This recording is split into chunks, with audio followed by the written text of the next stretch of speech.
Hi, welcome back to another episode of Coldstream Rod Shop. I'm Derek Fraser. In this week's video, we're going to keep on working on a 32 5-window coupe, Ellie's coupe. Last week's video, we made a quarter panel, the rear quarter panel for the other side. I started making the actual panel for the passenger side, but never had time to put it on. So what we're going to do in this episode, I'm going to finish fitting this quarter panel that I made last week on there. I still have to scribe out the line here and bend this one edge over to fit it in place. But right now I've got a really good shape to it.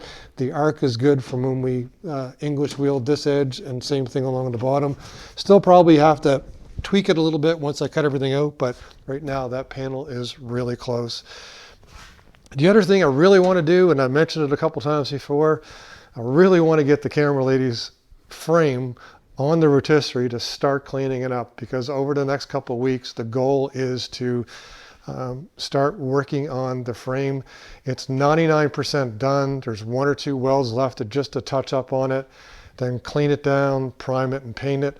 Probably not going to get it primed and painted in this episode, but at least I want to make the brackets so that I can get it on the rotisserie to start working on it. If I don't get to it, we're just going to keep on working on the different quarter panels here on Ellie's coupe.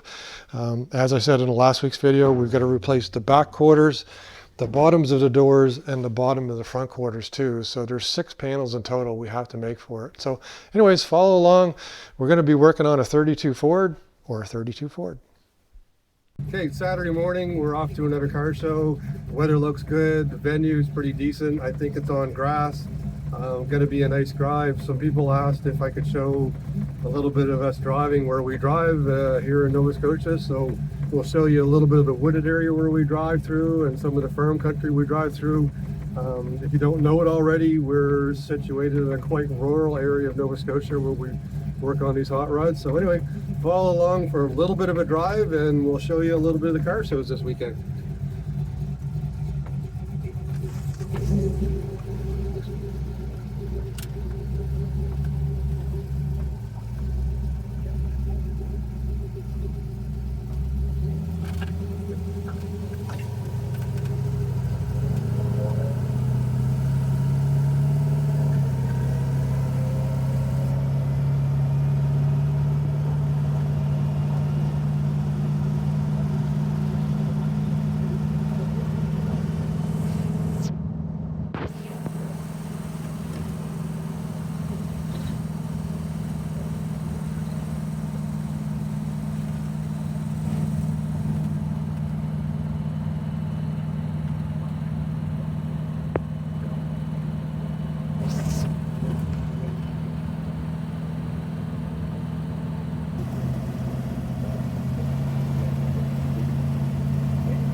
Up ahead here is the famous bridge where we broke the axle on the 32 Ford pickup. I think it was 2 years ago, so that was where we lost the axle.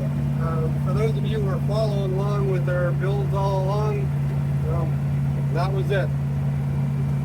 The rest of the area here we're going through right now is a combination of like wooded area and farm country and stuff. Always a nice drive to come through here. As many years as I've lived here, it still doesn't get boring. And it's always nice to drive on the side roads with these cars. I mean, we can jump out on the main highway here and do 70 miles, 80 miles an hour, but it's just not as much fun as driving on these roads at 50 miles an hour or 80 kilometers an hour wherever you live in the world.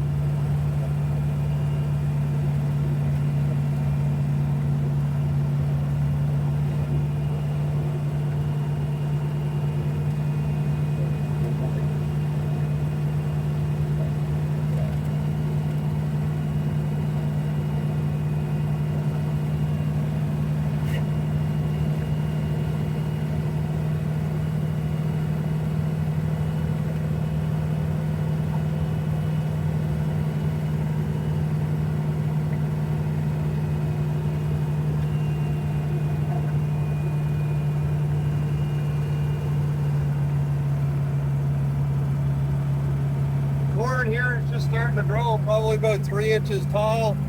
I think like in other parts of the world, it's maybe a little taller, but where we are in this climate, that's where we're at. So this early in the season this year,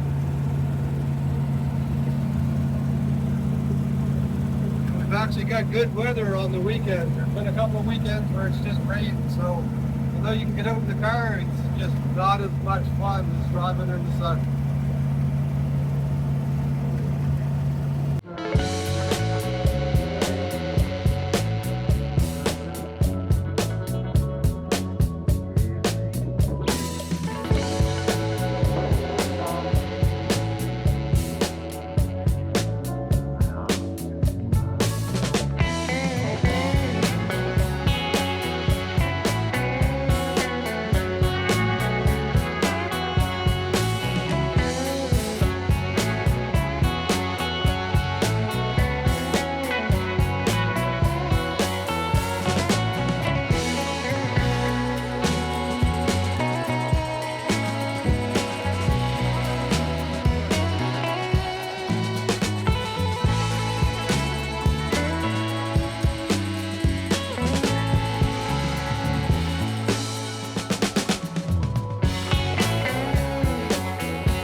Well, as I mentioned at the beginning of the video, one of the things I wanted to do was get the camera lady's 32 Roadster frame up on the rotisserie.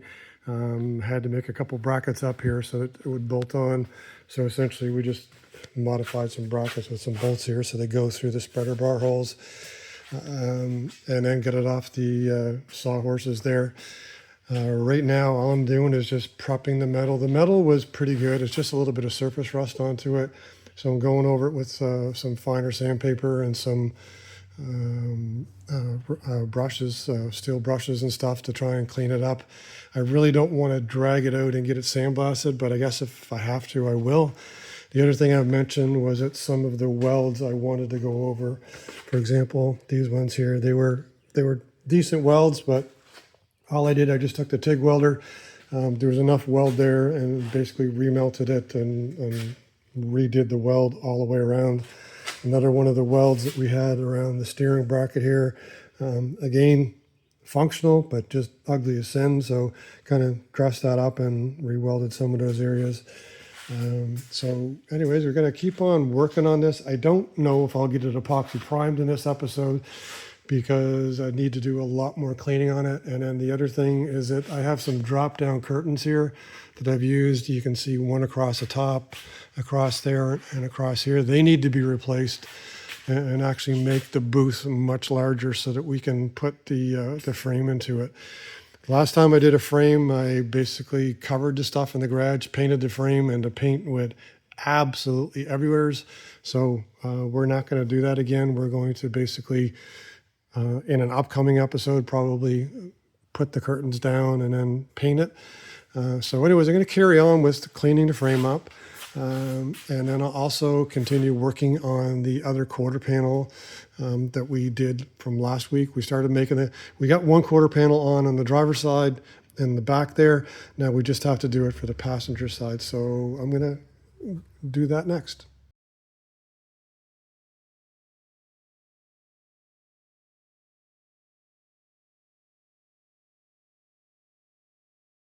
For those of you following along, a week or so ago, we introduced the quad cab, four-door cab, whatever you want to call it. At the time, I called it a 58. These cabs were custom made by Ford at Coach Builders. This one I was corrected, and as I said in the other video, I wasn't 100% sure what they were. This is actually a 1960 Ford four-door cab. I'm not sure the outfit that did the coach building for Ford, but it's a Ford product. To the best of my knowledge, I think most of these were government trucks. Oh, we have Hornets. Okay, that's not good. Anyway, we'll take care of that. The other thing is this week, one thing that came in was the 60 Ford cab, but if you notice here, it's got the wraparound window. One of the things that we were asked to do for the quad cab was to basically put the wraparound window on this one. So this is the donor cab that's going to be for the quad cab for a future project. Like I said, not going to get to this right away. It's going to be something we're going to be doing somewhere in the future, but the opportunity arose for my friend to send us this, so we took advantage of the transportation and sent it to us. So for now, they're just going to queue up here till we get going, but this is a future project. Looking forward to it when we can get to it, but it's probably a few months out from now. So anyways, we'll go back in the shop. So another thing happened this week that kind of changed our plans for what we were going to do on the 32 Coupe was our headers for the Y block for the Camera Ladies Roadster. They were done at Perfect Powder Coating. We get a ceramic coating done on those. We had to go pick those up. That's about a 3-hour round trip for us, but we've got those now. We have the Camera Ladies 272 Y block up off of the cradle and on the engine stand. So I'm starting to work on some of the things that'll go on this. This engine was rebuilt. It is super clean inside. I didn't hear it running, but a friend of mine did. It's a stock motor. The plan, as I probably said it somewhere along the line, is basically to put a 4-barrel intake, headers onto it, and then kind of just run it as it is in the 32 Roadster to start with. We've got a bunch of other goodies over there on the counter. We picked up a one-wire distributor. We got a one-wire alternator, pardon me. We have a Pertronix electronic distributor that will go into this. And then someone who follows us, and it's a friend of another friend. It's Jack Hiscott from New Brunswick. He rebuilds Holley carburetors. We had sent a carburetor up to him that we received before, but it wasn't rebuildable. But Jack had a bunch of cores, and he built us this carburetor. It is as far as I know, it's a 600 CFM vacuum secondary carburetor. It is sweet. It is completely redone, all blasted, all tested, ready to go and to bolt onto the 272 Y block. So I really want to thank him. We got some parts we're going to trade him, but this is a pretty sweet deal on this one. And then I did a little bit more work on a Camera Ladies frame. We've still got a tiny bit more to do. I've got to get inside and clean some stuff up. So it's almost ready to put primer onto it. So fingers crossed, the weather's pretty decent. Next week we can get the curtains down and we can put some epoxy primer and maybe even sealer on this. And if we get lucky, we'll go for paint. And then over on the 5-window coupe, I did start putting the quarter panel on as I described earlier, but as far as I got was just because of things coming and going here, all I was able to do was manage to cut out the original piece, and I got to the first stages of fitting the new panel. So that's basically a rough fit right there right now. Still going to have to do the final fit to it and a little bit of a tweaking and everything else to get it in there, but we'll get that done. We'll get this strap welded on here like we did the other one. Not sure if I'm going to cover that on camera or not, but it'll be done for next week. But anyways, there's a lot of comings and goings and a lot of things progressing on stuff, but I really can't show you a whole lot of hands-on stuff this week. But anyways, that's it for this week of Coldstream Rod Shop. Lots more going on next week. So please come on back next week, and please like, share, tag, and subscribe. Everybody have a great week. Everybody take care.